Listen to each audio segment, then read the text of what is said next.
natin, Miss Marjorie! I'm sorry po. Mas gusto niyo yung mic ko. My son. Alright. And my son as well. Miss Marjorie, hindi ko na po itatanong yung age kasi alam ko po kayo are seasoned artists already. Saan po kayo galing? From which part of Spain? From which part of Spain? I'm from Valencia. Valencia! All the way from Valencia. Nakikita naman natin si Miss Marjorie. Miss Marjorie, and how's the experience po na singing hindi lang sa Philippines, dito rin sa Spain? It's a great opportunity to Sorry po ha. Change ko ba dyan? Sige, aking mahina talaga. to sing for everybody. I have been singing in the Philippines and as well in Germany. Wow. And now we're living like 3 years in Spain. Congratulations. Now what you have to do is to enjoy the experience and as well enjoy the night. So ladies and gentlemen, un fuerte aplauso para Miss Marjorie.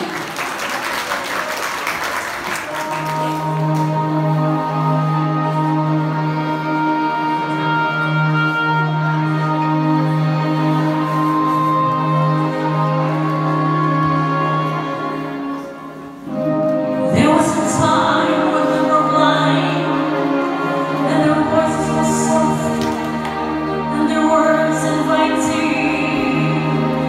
There was a time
nga ng matatanda, plakado.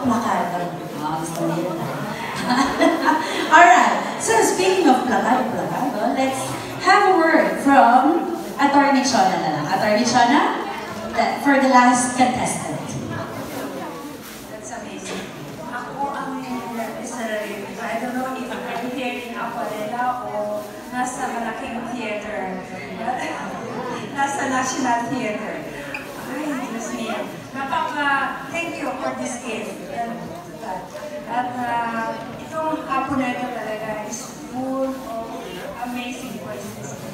Actually, sa akin, hindi ko muna sasabihin dahil sasabihin. Yes, magkatalo ba? Huwag niyo muna sabihin, Natali. Huwag mo na. Huwag mamaya ka ba? Hindi yung mga contestants umalis na. No. Okay. Basta, it's very amazing. Thank you. It's perfect. Wow! Congratulations! Sabi ko nga, ito yung pinaka-perfect song for you. Sali na kayo sa Spain Got Talent din. Ang galing ng lahat. Kaya nga, hindi ko alam kung paano yung i-judge. Kayo ko ng trabaho mo. Alright, once again, ladies and gentlemen, let's give a big round of applause to Miss Marjorie. Thank you so much, Miss Marjorie. You look lovely and you sound so good. So speaking of great, now we are ending our signature smile.